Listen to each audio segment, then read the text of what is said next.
Hey everybody, this is Giancarlo Aulino reporting for the Game Plan, and I'm happy to be joined by my guest today who's making his debut here. He joined us when we were on Vibe 105, and now he's joining us here on the Game Plan. He is a master coach of the York Lions. He's Carmine Isacco. How you doing, Carmine? Hey, Giancarlo, congratulations. I hear the Game Plan's doing wonderful things, and episodes I've watched have been fantastic. Just leaving a showcase in Mississauga. Lots of good talent out there. Former pros for sure. Future pros for sure. Hopefully some future York University players as well. And how is it like when you're going down to this one is a Sigma showcase. I've seen FTF have another showcase here in Vaughan. What's it like for you as a coach? Is it more like you're recruiting, or are you there just to have a gauge of maybe the U16s where they are in their development, and then some of the U18s that you're trying to recruit? Yeah, well put. I mean, that's part of it, to see, and you get a feel of what would fit your program. Are these all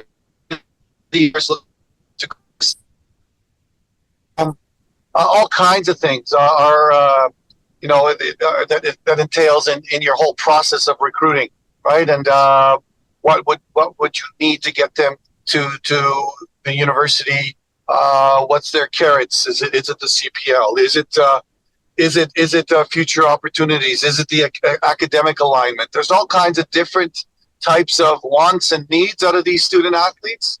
And obviously we have to be particular on who we're looking at as well. It's the new generation is, I think they call it the me generation, is what can you do for me? And it used to be, what can we do for you? And you gotta understand those players and make sure that those players are of that mindset.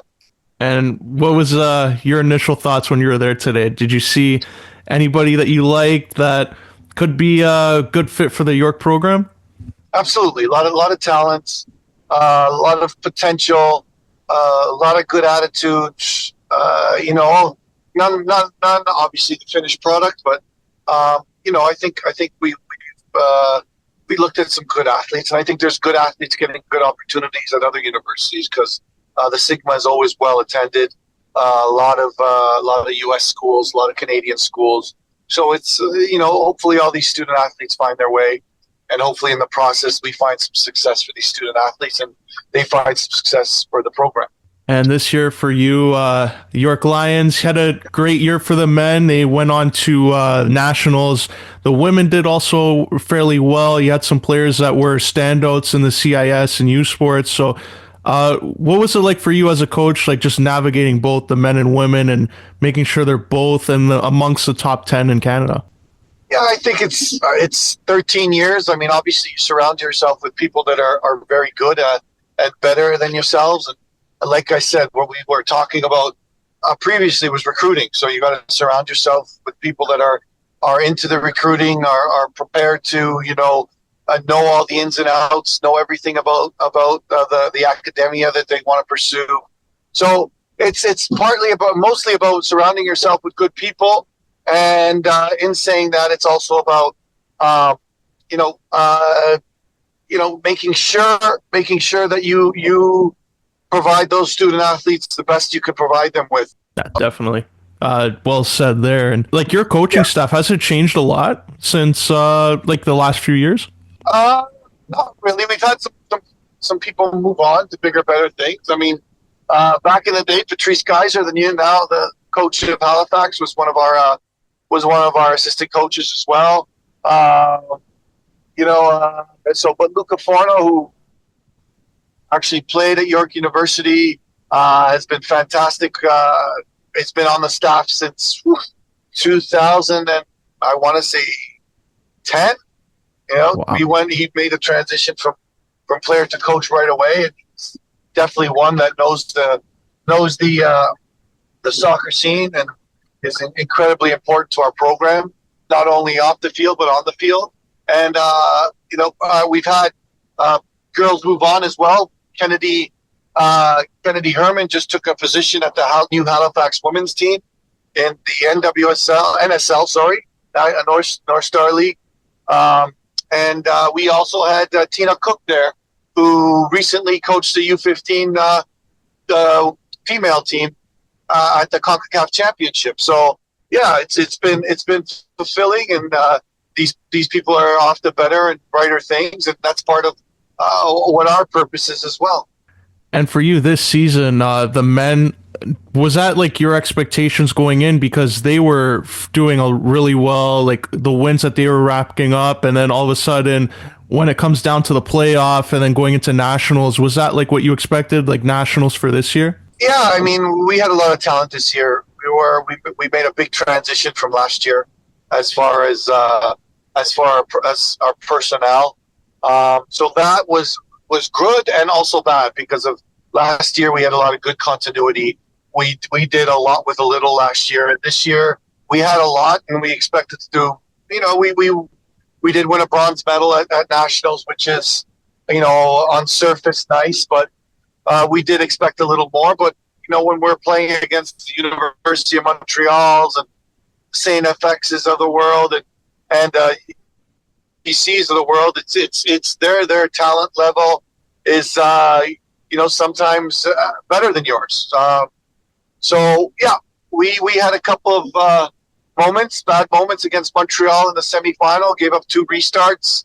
You know, probably deserved a little bit better, but they were an excellent team, very very refined, very experienced. So yeah. Again, in retrospect, it was not what we wanted to do more. Obviously, we always want to win a national championship, but it's never easy when you have that type of competition, for sure.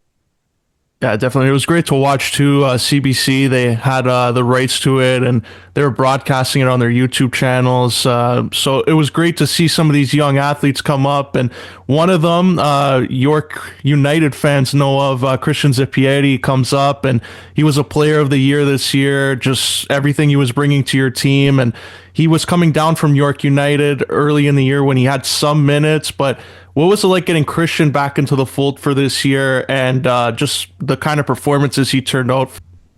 Yeah, I mean, honestly, his performances were fantastic, because maybe he was a little fresher than he was last year, because last year in League One we used him, you know, he'd play 85 of 90 minutes a game.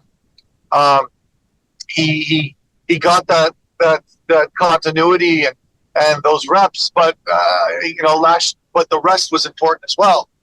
So when he came in this year, he was at a high pace, good level, seeing the field well. Obviously, a little more rested because he didn't play that many more minutes with York United. But I think he's a little more prepared right now to go back, and it should be very. It will be. I think it's going to be very tough for York United to let him go back to school after August. But yeah, he was fantastic this year. Very well deserved to get Player of the Year in Canada. U Sport Player of the Year. He did everything. He did everything defensively. He pressed. He cut balls off. He marked well. He was very honest. And in the attack, he created defending stuff into the attack. And he was by one of the leading scorers in Canada. And probably the leading scorer according to goals and assists in Canada.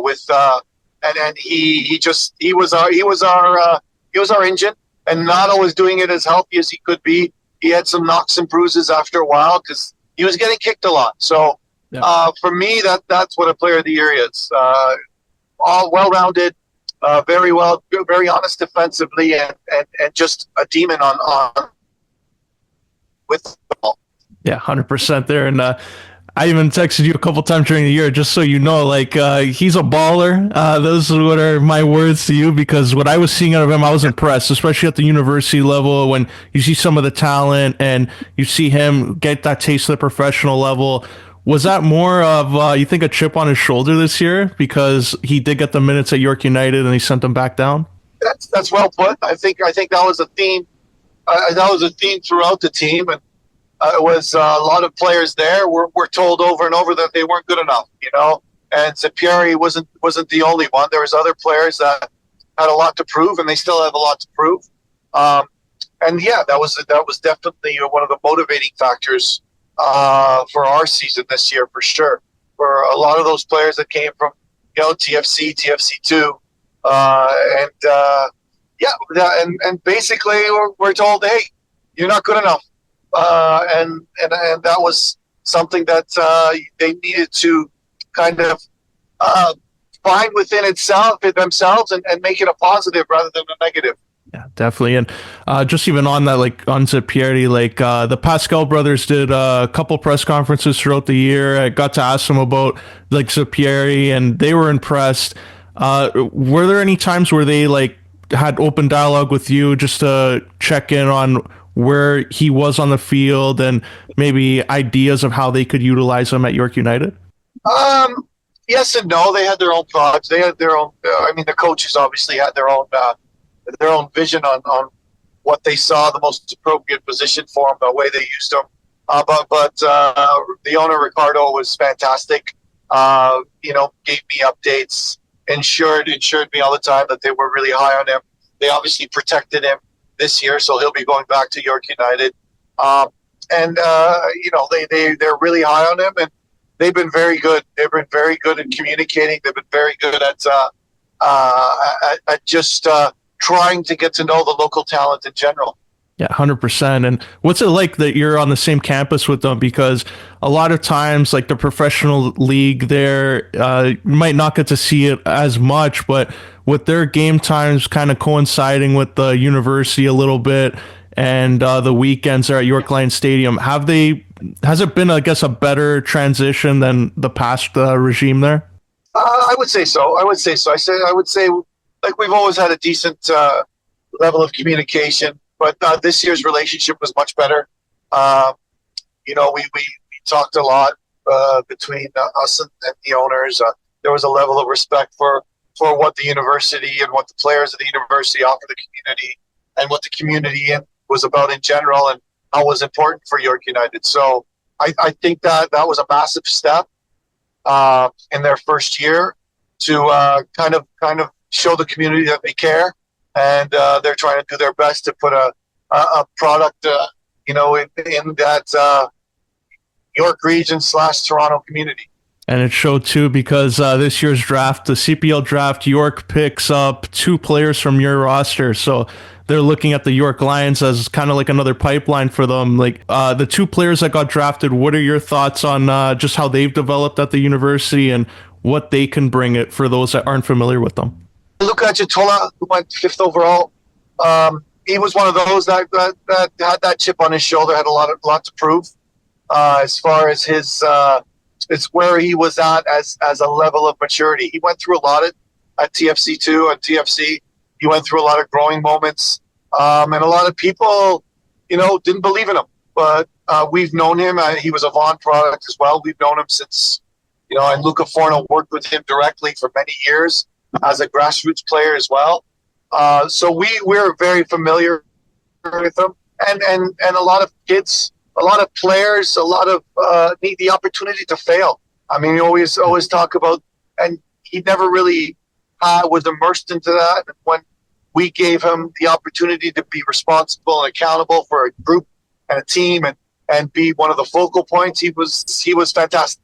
He was fantastic. Both him and I went through some growing pains, and my standards of him were very high, and I let him know that. And not always the nicest words, but I said, hey, there's a responsibility for the group and for the team. It's not just about you right now. It's about making people around you better. And to be honest, for me, he was him, Zeppieri were 2 of our best players. They were 2 of the best players in the country. And as a result, he did win Rookie of the Year in Canada. Well deserved as well. The little things that he did, tracking back 80 yards to tackle Javante Lane in the semifinals of OUA semifinals was something that maybe he wouldn't have done in the past. But this growth that he had with us at York was really not only with the ball at his feet. It was his mindset. It was his character and mentality. That was very important to him. And this is going to be a year, I'm sure, where, like, when you see all these draft picks coming up, like, does it put more pressure on you as a coach to continue having that excellence within U Sports, where if it's getting that professional recognition, your program, like, does it add more pressure on you? I mean, I would lie if I said no, because I think we've won our division, I don't know, 17 years in a row, 18 years, whatever it is. And that's important to us. Our standards are important to us. Is it pressure? Yeah, it is. But we put pressure on ourselves to make sure that we and the players understand what the standards need to be to get to that next level. And part of that, as much as people might not say it or might avoid it, but you need to be the best. You need to be the best of where you're at. And I think in having that type of mentality, we've challenged other programs to get better, and they have. And we challenge ourselves to get better every year as well. And just a couple of final questions there, like OUA, like U Sports, soccer, like at the level it's at right now, is there anything you would say that maybe could improve it? Like, is there like a scheduling thing, or is there something that you believe could get the most out of the development once they're student athletes? Yeah, I may get fined from OUA by saying this, but they need to invest back in our game. They need to ensure that our student athletes are taken care of physically in the classroom as well. They can't just use the student athlete experience when in a logical method to not add games, because in the past we had a 16 game schedule, which was very doable. It never affected the student athlete experience in the classroom, and it kind of did a bit of service to the world's most popular sport.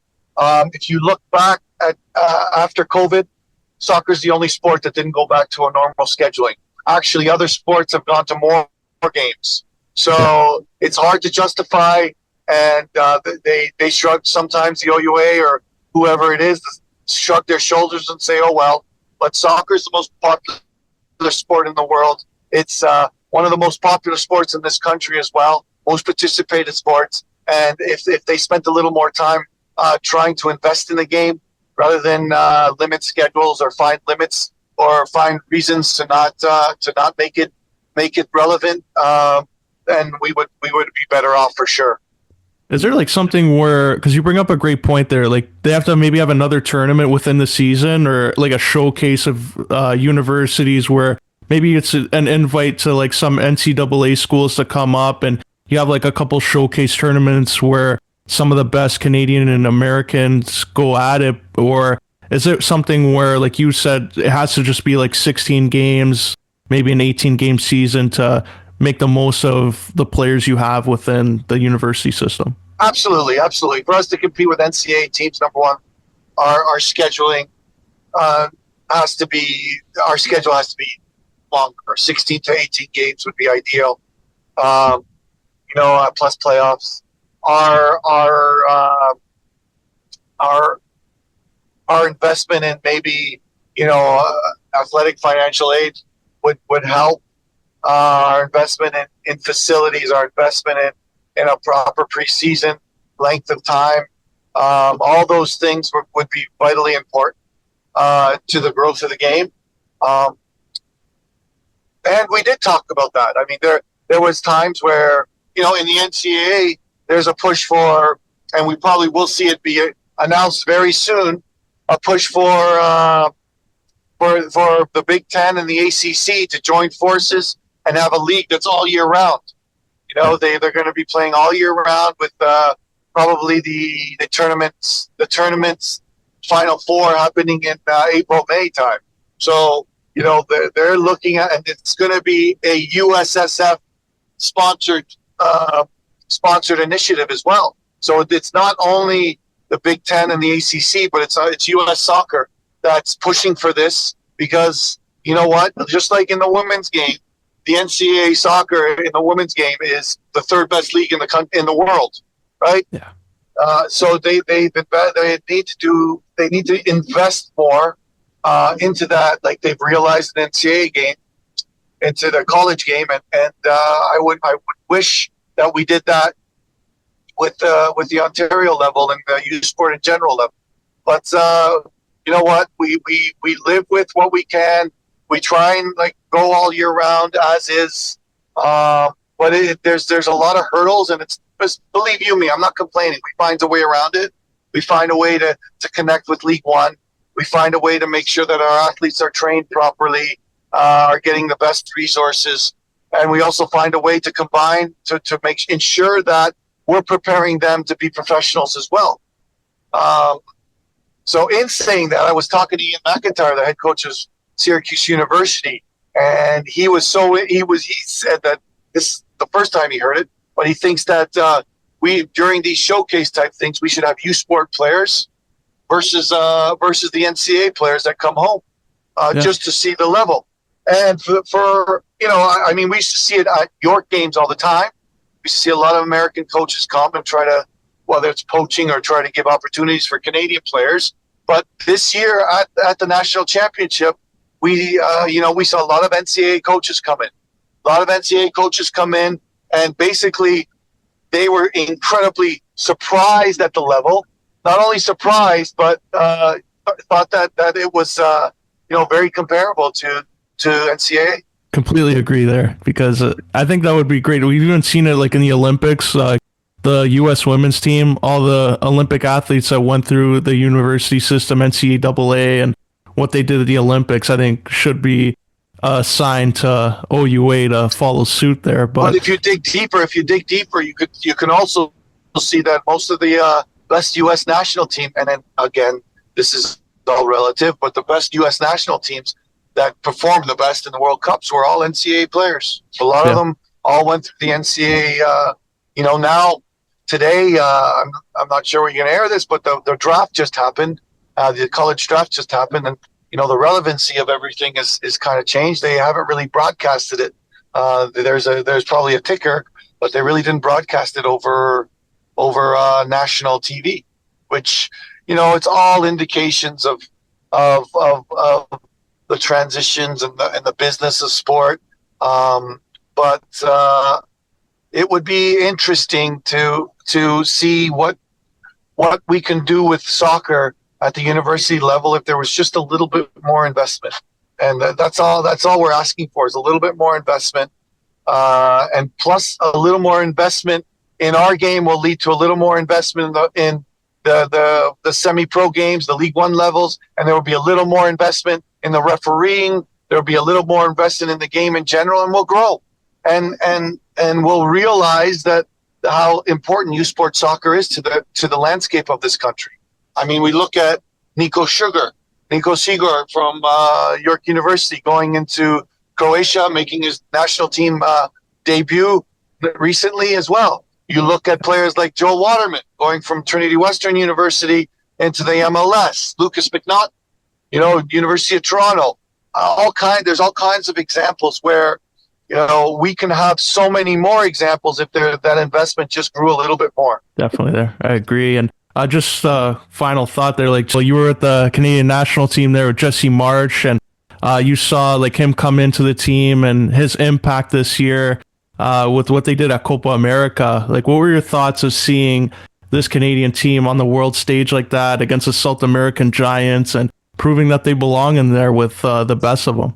Yeah, I think Jesse's done a fantastic job. I think Mauro Biello did a fantastic job kind of keeping everything together, kind of analyzing and putting together the deficiencies and addressing the deficiencies that this national team had at the World Cup, and kind of getting their mental set better and keeping them in tune as that family. And Mauro Biello and company did a fantastic job keeping that together. And Jesse Marsch has taken that momentum and realized what this team's all about, put in a proper system, a proper, kind of done work with integrity and ability to make this group tick. And at the same time, giving opportunities, like when you look at Moise Bambito. When we were there with Biello, it was we knew his time was going to come, but he wasn't ready at that time. So when his time came, he was absolutely spot on. And now you look at him; he's fighting for a French League championship at Nice. Everything's coming together on the men's side. beyond the fact that we're very talented, I think we're very, very put together well. I think we're organized on the field. I think our strengths are being illuminated by Jesse Marsch's swarm mentality, high pressing mentality, creating attacking opportunities off of good defending. I think it's appropriate for what we do. And I think that we have the players to do it. And we have some very, very, very, very good players that are spot on for Jesse's system. And everything right now is very good. It's great at the level. Players love it. Coaches are happy. When you're in a situation, whether at work or school or wherever, where it feels good to be there. It feels good to go to work, or it feels good to do those things. That's important. And right now they have that serenity. They have that clarity, which has been lacking for a while. And the last thing I'll say is Jesse Marsch doesn't always make it about Jesse Marsch. He makes it about Canada. He makes it about the group, and he makes it about growing this game in this country. So yeah, it's fantastic what he's done with his knowledge, his humility, and his integrity. Kind of reminds me of you, Carmen, because you have a great impact on that club, the country, all the players that are in there. Kind of like Kamal Miller. This was his words, not mine. He called you the godfather of soccer. Can you comment on Kamal? That's just because I'm old. No, I think we've done a good job in general, just setting a standard, setting an expectation that if they were and whether it was Alistair Johnson or Kamal Miller or Mark Anthony Kay or Nico Sugar or Dane St. Clair, there was obviously a level of talent combined with a level of mentality and grit. Ryan Raposo, who hopefully gets a chance soon. Kamani Stewart, who hopefully gets a chance soon with the national team, and I think he'll be fantastic for Jesse's system. A lot of players that I haven't even mentioned, but it's putting in the standards and having the top group kind of be at that standard to ensure that the talented younger players are made aware of what ought to be, what's right and wrong in this game. Well said there. And Carmen, before we let you go here, I know you're not the most active on social media, but if anybody wanted to follow you or just even follow the local community soccer, where's the best place to go? I don't know. As you know, I don't like to be bothered. If you see me around and want to have a conversation, that's great. I don't like. Back from our barn burner days with Joe and John, and I guess it was I don't even know my handle, Giancarlo. I don't even know what it is or whatever it is. Carmine Isacco. You have like 100,000 followers there, Carmen. Yeah, for sure. A bunch of followers. Yeah, you're an influencer. Sure. Yeah, for sure. Soon, I think we're going to be. What would it take, I guess, for you to be in one of those York Lions TikToks where they go up with the mascot, the lion? Like, is there like a benchmark? I've never seen one, so I wouldn't know what you're talking about. I have 3 kids, kind of keep them off TikTok. If they're a kid listening to it, that's all rubbish. Go read a book. Well, on that note, Carmen, I really appreciate you sharing your time and coming on here after the showcase there today. And I wish you all the best there. Merry Christmas, and wish you all the best in 2025. Happy holidays, my friends, and thanks for having me.